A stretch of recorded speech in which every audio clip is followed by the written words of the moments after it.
I really need to get the Panamera as quickly as possible. The least. Oh.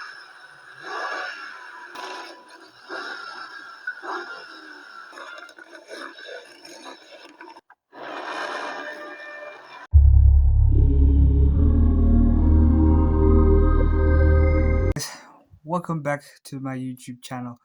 I hope you guys are good. I hope you guys are chilling. So today we have a drag race video by Haggerty. Haggerty.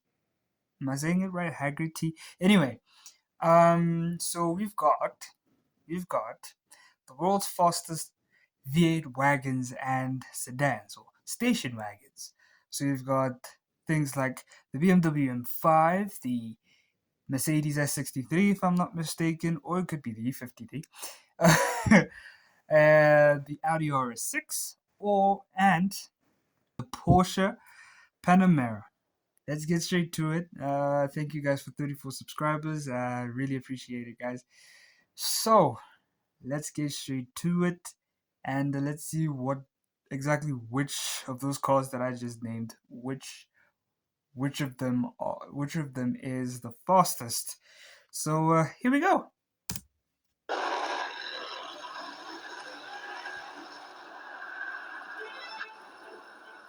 The station wagon has been dead for decades, they say. Well, they are wrong, because two of the hottest cars on sale today are wagons, and a third is coming. Mercedes has just confirmed the return of the hot E-Class AMG wagon.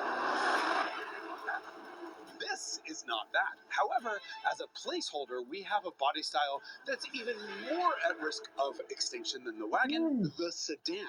If you look at the sales numbers for the Mercedes S-Class and Porsche Panamera, they're on life support. So let's rev up our death rattles and see which of these non-SUV... Ooh. So if she says that, then I really need to get the Panamera as quickly as possible. But one day.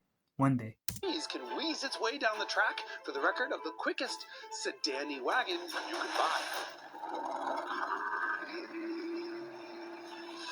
And off they go.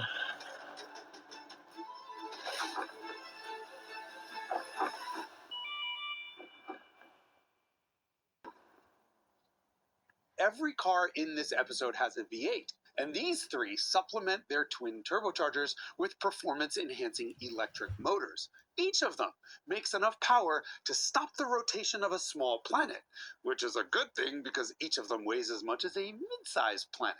In fact, only one car here weighs in at under 2.5 tons. And for the first time in history, the lightweight has an Audi badge. 621 horsepower, 8-speed auto. The hot Audi wagon squeezes in under that 5,000-pound mark by 170 pounds. And all of that light weight comes from the fact that this is the only non-hybrid here. But in graduating from an RS6 to an RS6 Performance, it gains two bigger turbos for an extra 30 horsepower and 37 pound-feet of torque.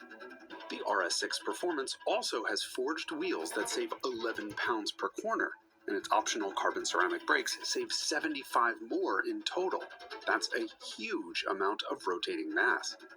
By now, you surely know that the BMW M5 is a triumph of power over outrageous mass. This thing weighs 5,430 pounds and then makes 717 horsepower, which, by the way, is the least of these three cars. The least? Oh.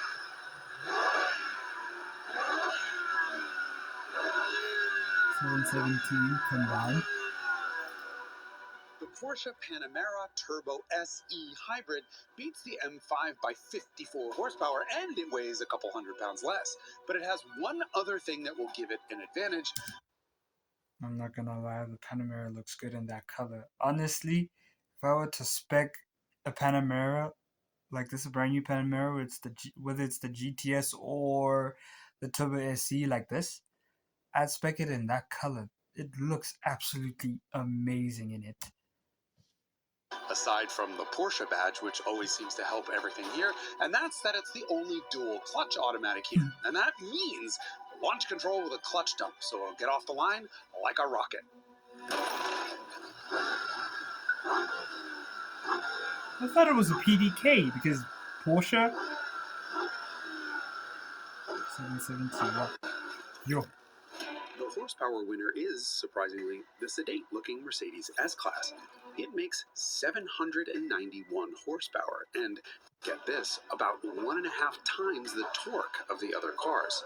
1,055 pound-feet, says Mercedes, even though that's the effective torque since it's actually more than the peak numbers of the engine plus the electric motors. For that silliness, blame math and the effect of having a separate 2-speed transmission in the back. Don't forget, complexity is Mercedes' middle name. And so, as you might imagine, the S-Class is actually the heaviest car here. It's 400 pounds heavier than the M5.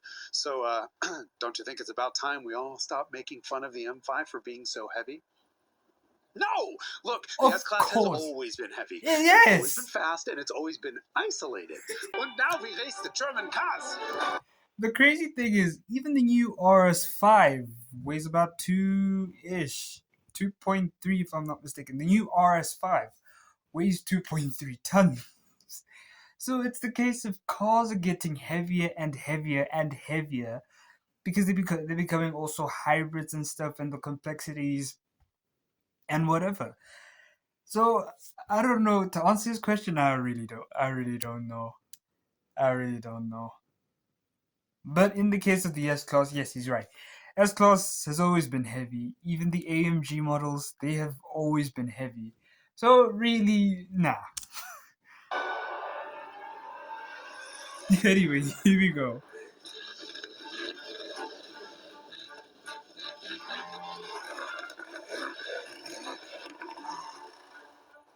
Here we go. Wait! What? Wait. Hold on a second. Sorry.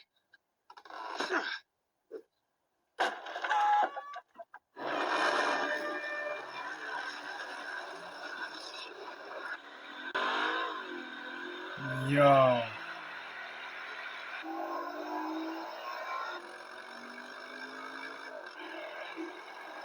Yo. No.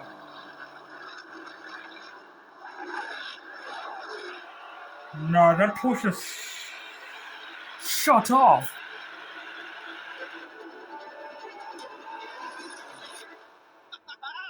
Wow. It's not just a winner.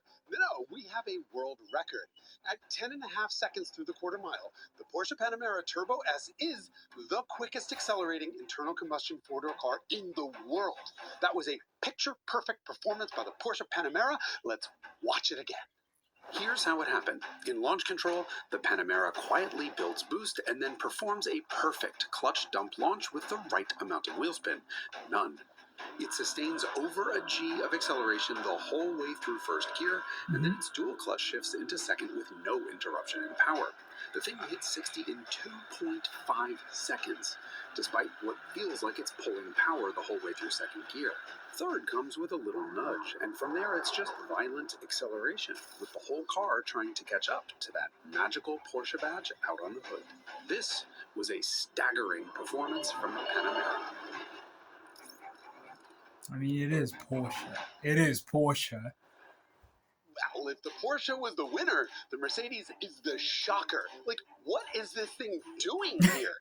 The sight of this luxurious barge launching like that is laugh out loud hysterical. And then the fact that it out-accelerated an M5 and an RS6 is just absurd. We love it. That is complexity for the literal win. Or technically second place. You get the idea. The S-Class pulled off a 2.8 second 0 to 60. This is Lamborghini Aventador territory, even if it is 3/10 behind the Porsche. Mercedes conventional automatic has a multi-plate wet clutch pack in place of a torque converter, so it all starts with a clutch dump that's almost as violent as the Porsche's. The only shift you feel is the second transmission's shift from first to second at around 78 miles an hour. which takes an eternity and interrupts acceleration so violently, it genuinely feels like the engine just exploded. Yay for complexity. Try explaining that to your backseat passenger. 2.8 seconds. It's incredible. The M5 finishes just a car length behind the Mercedes, but it traps 1 mile an hour faster, so it would soon blow by it. At 11.1, it is, however, a half second behind the last generation M5 CS. That may be because this M5 is a little bit heavier.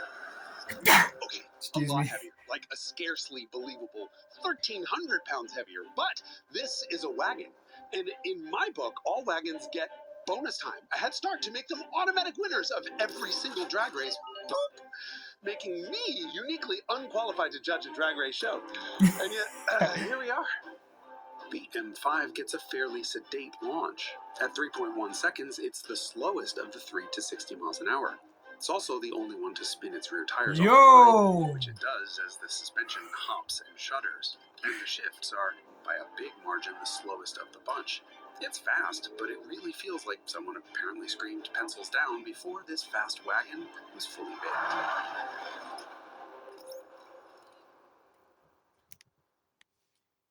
The BMW has the biggest engine of the group, but it makes the least power and torque. However, once you add in the electric motor, it's enough to overcome the chassis tuning deficiencies and eke out a small win against the other wagon here, otherwise known as the other automatic winner because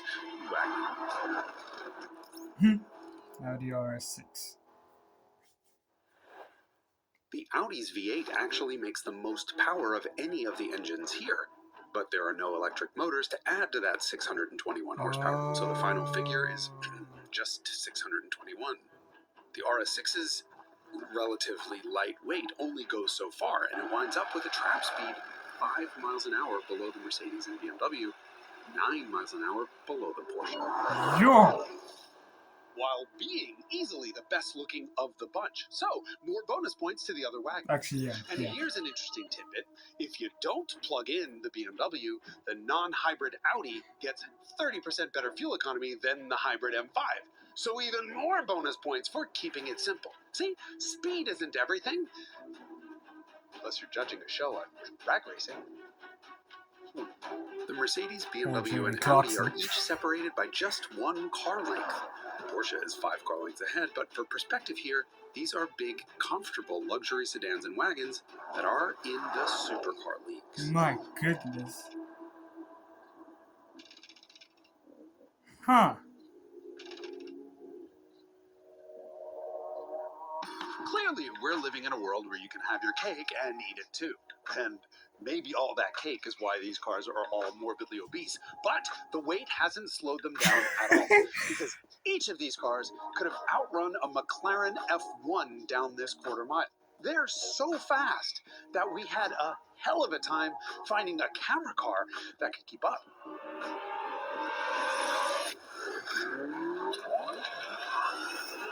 I mean, SUVs, they're tall, they're slow, they're lumbering. Who needs them, right? Stay tuned. Anyway, guys, W Drag Race. But it is incredible how that Porsche can pull. I feel like it's just a really underrated car, especially at the moment, because people are talking about the RS6, people are talking about the S63E, and people are talking about the M5 Touring. But the Panamera, almost nobody talks about it, which is crazy actually. Like it holds really good. But anyway, that's the car I take. Personally, I take the Porsche and the Mercedes and the Audi. The BMW, I still am not too certain about its looks, but you know, maybe it looks good to some people. It looks like the best car BMW has ever made to some people, but I don't know. But anyway, W Drag Race by Haggerty. I hope I'm spelling it right. I'm pronouncing it right. Yeah. Let me know in the comments below which one would y'all prefer, and yeah, thank you guys for watching, and I'll see y'all in the next one. I'll see y'all in the next video. Cheers.